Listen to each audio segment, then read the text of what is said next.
Express. Federal government declares Friday, Monday public holidays as Eid el-Kabir holds. Business, federal government gas-powered vehicle scheme encounters hitch.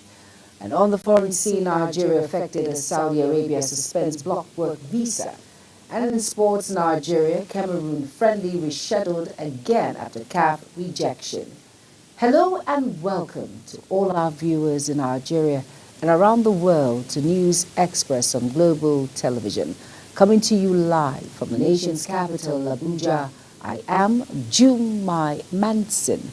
A quick reminder that Global Television is on DSTV channel 365 and Star Times channel 276. You can download the Global TV Nigerian mobile app for Android and iOS devices to keep track of our broadcasts. Now the news in full. The federal government has declared Friday, June 6th and Monday, June 9th, 2025 as public holidays to mark this year's Eid al-Adha celebration. This was announced by the Minister of Interior, Olubunmi Tunji Ojo, in a statement issued on behalf of the federal government. The minister congratulated all Muslims in Nigeria and the diaspora on the occasion, urging the Ummah to continue to embody the spirit of sacrifice, obedience, and faith, while urging them to use the Eid period to pray for the peace, unity, and prosperity of the country. Special Advisor Media and Information Strategy to President Bola Tinubu Bayo Ononuga says Nigerians will soon experience a reduction in the cost of living. As the effect of the administration's economic reform starts to materialize, speaking to newsmen in Lagos, Ononuga stated that the positive effect of Tinubu's policies will soon be felt across all segments of national development. Ononuga highlighted that the president has not only introduced progressive reforms but also tackled challenges that previous administrations avoided. Deputy Speaker of the House of Representatives Benjamin Kalu has lauded President Ahmed Bola Tinubu's renewed hope agenda, stating that it is already delivering tangible results across key sectors of the country. Kalu made a declaration during the inauguration of over 20,000 members of the Renewed Hope Partners in Bende local government area of Abia State. The event also witnessed the defection of numerous young Progressive Party members to the All Progressive Congress, APC.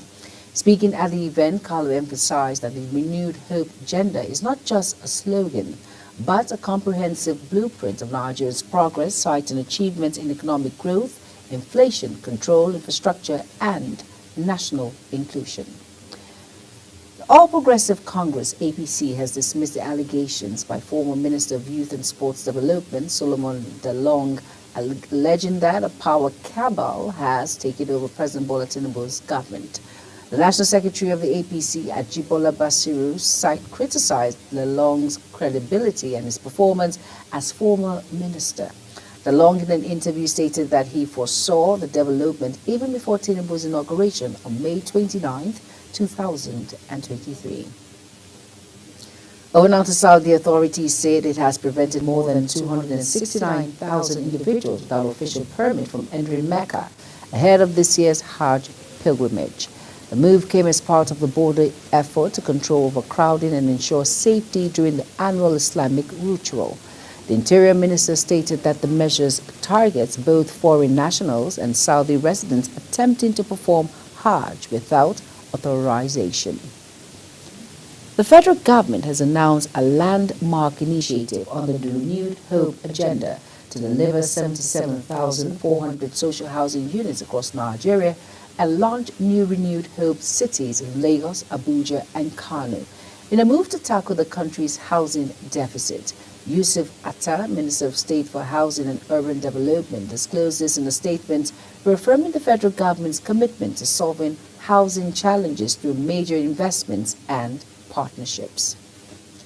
The Federal High Court chapter of the Judiciary Staff Union of Nigeria, JUSUN, has locked out judges, lawyers, staff, and litigants from accessing the court following the indefinite strike declared by its national body. Judges, staff, lawyers, litigants, and members of the public report they were denied access as business activities in and around the court were paralyzed as the High Court headquarters located along Shehu Shagari Way in Abuja revealed that all the entrance gates into the high-rise building were under lock. The Judiciary National Body had on May 30th, in a circular by its acting National Secretary, M.J.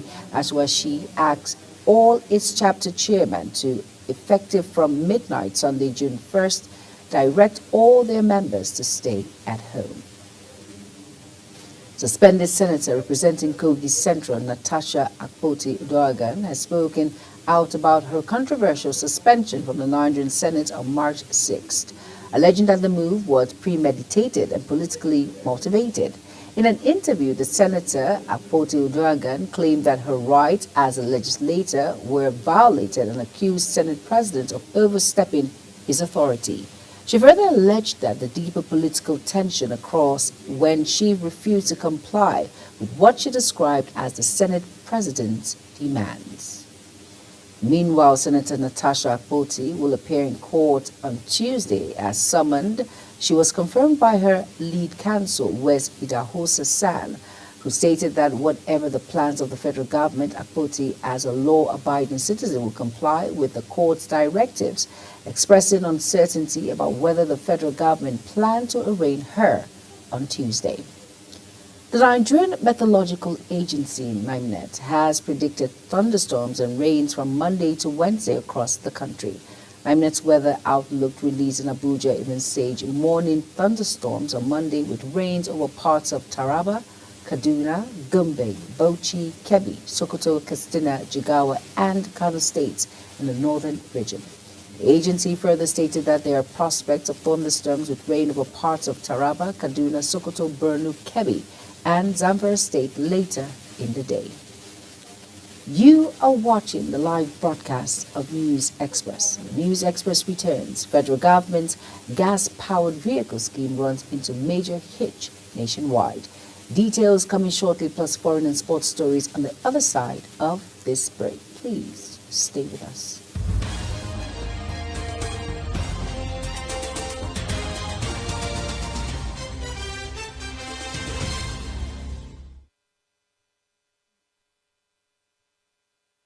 You are welcome back, and if you're just tuning in, this is News Express on Global Television.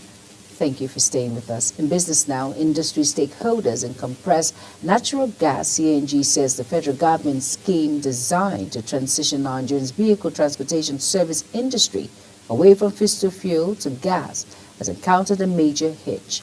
They said inadequate refill facilities and the gas itself across the country have become the users' and investors' nightmare in recent times, noting that in several states there is virtually zero presence of CNG scheme, and in others is physical presence, including either non-existent or skeletal. However, the Office of the Presidential CNG Initiative, as well as key stakeholders, while acknowledging the existence of these challenges, said the program has not derailed, adding that the efforts are underway to restore progress.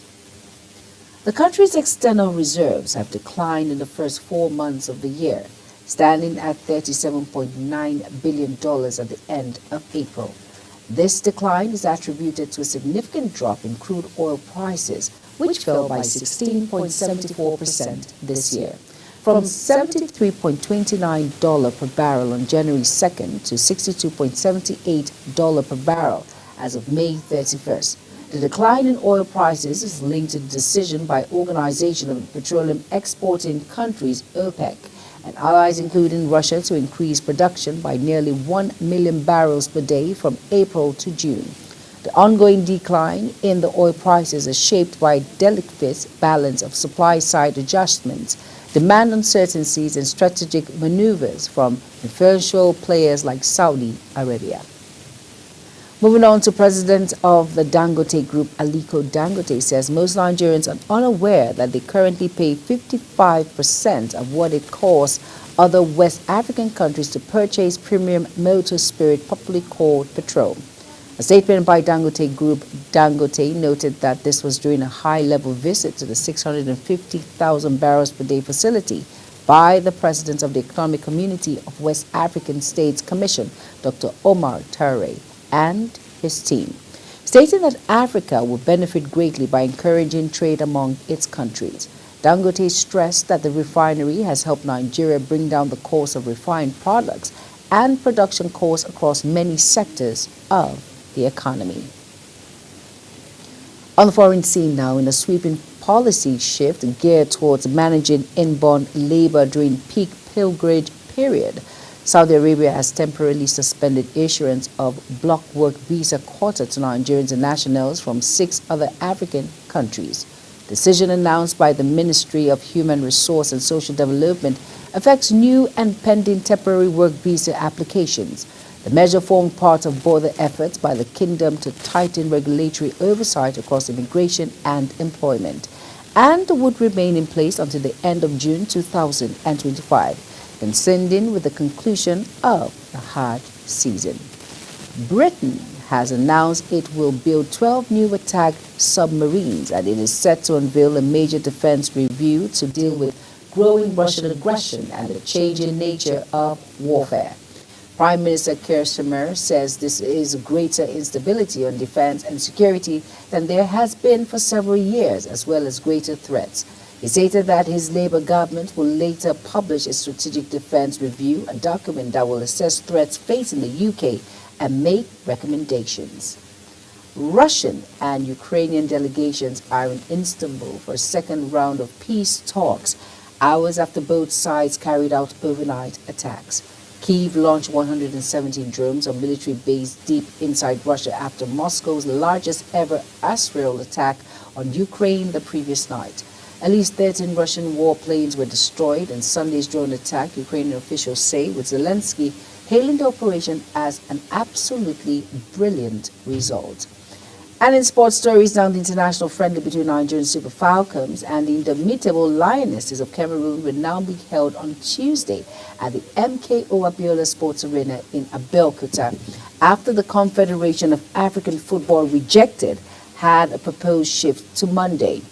The Super Falcons, who had earlier announced the rescheduling of the tie via their official X handle, confirmed the reversal on Sunday.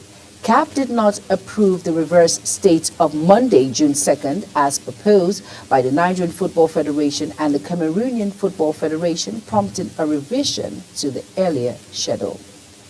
Manchester City have announced that Matteo Kovacic has undergone surgery on an Achilles injury and will miss the FIFA Club World Cup.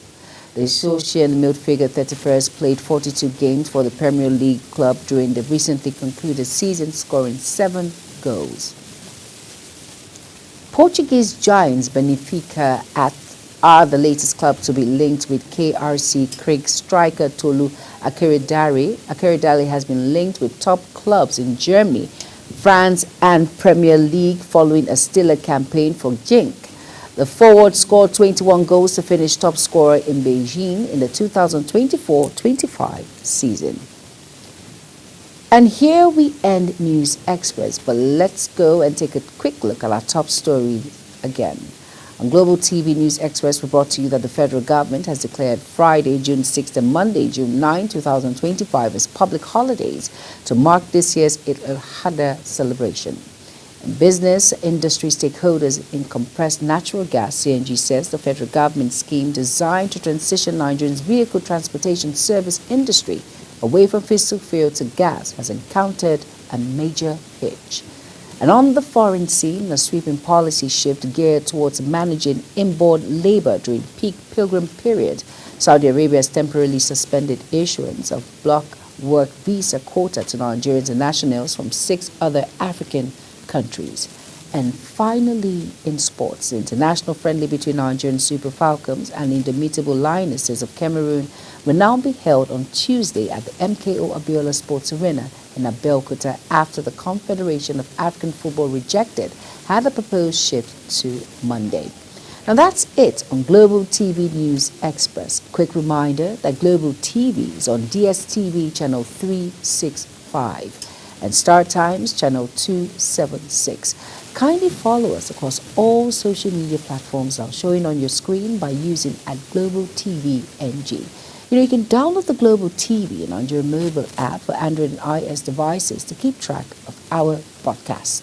I am Jumai Nansen. Thank you for watching.